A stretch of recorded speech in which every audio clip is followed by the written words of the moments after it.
pala si Ate Ems, no? Ate Ems for sure, no? Sa pang-umaga naman po kami, no? So, so ngayong araw, no, I want to share a short testimony kung paano kami binless ni Lord, no? Alam niyo ba yun?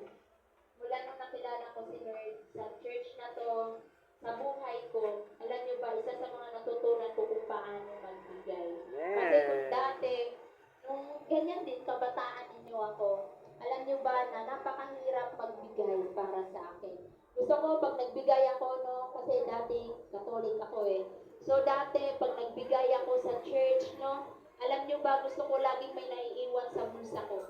Kunwari, ang pera ko is 100. So, kailangan may kalahati ang ititira para naman sa sarili ko. Pero alam nyo ba yun, isa sa mga natutunan ko mula na nandito ako sa Life Giver, no? At nakilala ko, na-encounter ko si Lord sa buhay ko.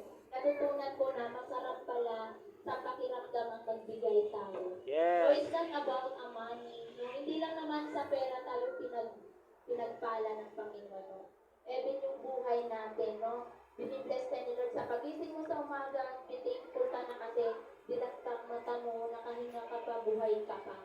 So, alam niyo ba, until now, grateful, thankful ako sa buhay namin, ng pamilya ko, ng mga anak ko, dahil, no, hindi kami pinapabayaan ng Panginoon. Yes. Smooth and rough man ang pinagdaanan namin mga pagsubok, pero hindi ko nakikita yun. Dahil lagi akong nakatingin sa Diyos kung ano yung ginawa niyang kabutihan sa buhay namin. So sa hapong ito, no, isi-share ko yung verse na kung saan related to sa buhay namin. No, na mula nung nakilala ko siya sa buhay ko, yung John 3:16. No, kung bakit tayo nandito ngayon. So babasahin ko po siya, basahin natin siya dito. Sapagkat gayon na lamang, sabay-sabay tayo yun, sige. Sapagkat gayon na lamang ang pag-ibig ng Diyos sa katapuhan.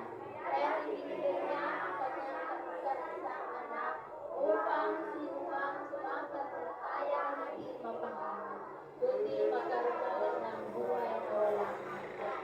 So basahin ko siya sa Pinoy version. No? Sabi po dito sa Pinoy version, sobrang mahal ng Diyos ang mga taong alam.